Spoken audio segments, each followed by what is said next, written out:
faccio ritorno nel Basso Primiero e questa volta dalla località di Poit del comune di Mezzano, a poco più di 1180 metri di quota, continuo la mia esplorazione verso la Val Noana. Seguo quindi le indicazioni per il segnavia 726 in direzione Val de Riva, Ponte su Funi e rifugio Fonteghi.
Giunti a rifugio Fonteghi, la giusta indicazione da seguire è per il 733 in direzione Malga Valpiana.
ed è una volta giunti alla casina forestale di Valpiana a quota 1125 metri, il sentiero degli abeti giganti, le indicazioni da seguire.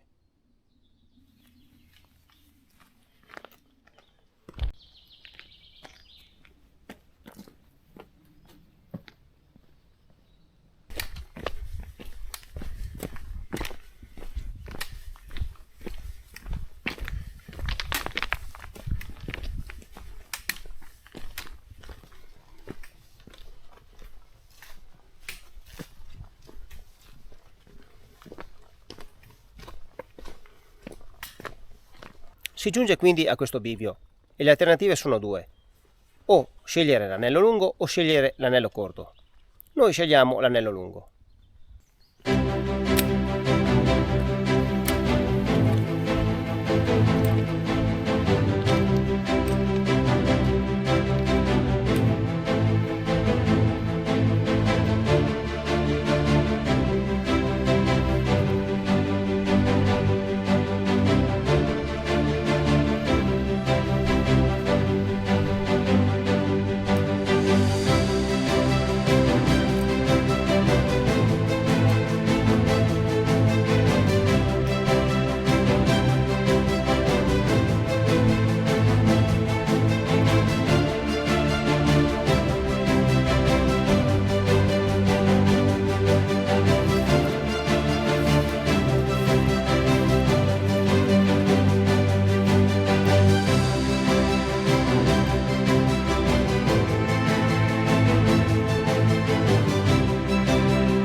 Arriva le corse.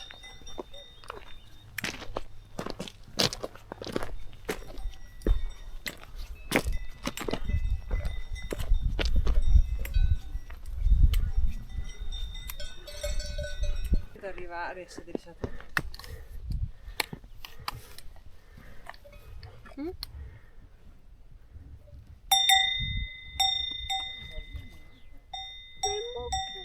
Zanzara.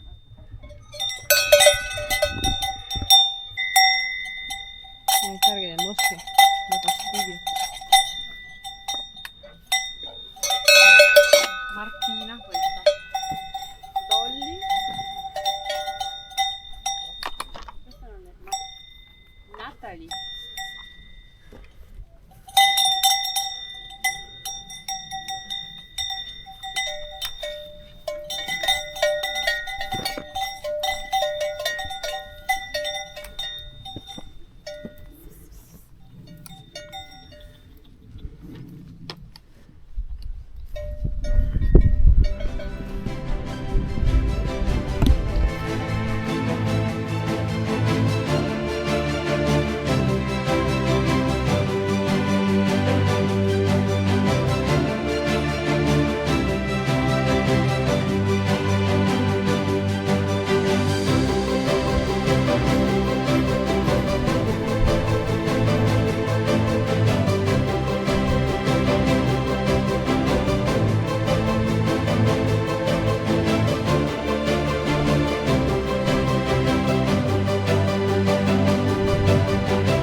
Raggiungo quindi Malga Val d'Estua a quota 1410 metri dopo 3 ore e 40 di cammino circa, 11 km e mezzo e 650 metri di dislivello positivo, praticamente alla base delle vette feltrine.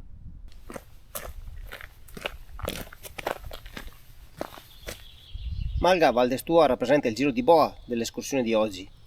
Ora rimane che chiudere l'anello.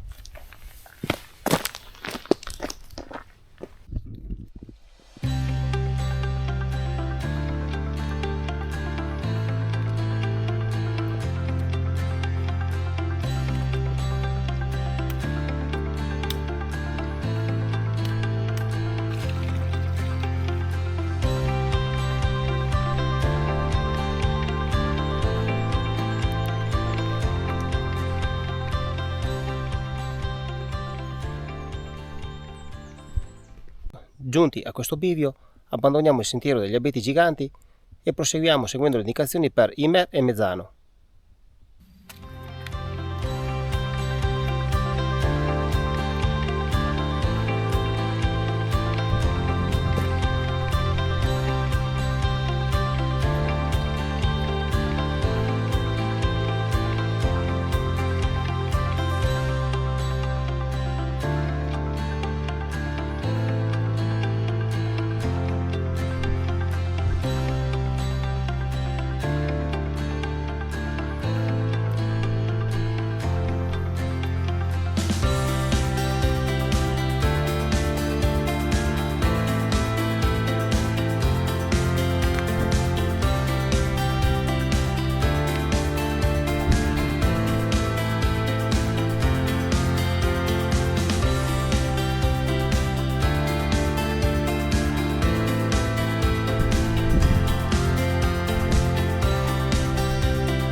Concludo questo anello escursionistico in quasi 20 km, 950 metri di dislivello positivo e quasi 6 ore di cammino. Una precisazione da fare è che dalla deviazione della diga della Noana fino alla località di San Giovanni non è un sentiero CAI, quindi nessuna numerazione, nessuna cartellonistica. Bisogna quindi informarsi sulla perfetta agibilità del percorso, dopodiché dalla diga si intraprende una traccia ben marcata che sale fino a una strada forestale, da lì ad intuizione con minimo di senso di orientamento si giunge quindi alla chiesetta di San Giovanni. Da lì inizia il segnavia 728 che giunge fino alla località di Poit per concludere l'anello escursionistico.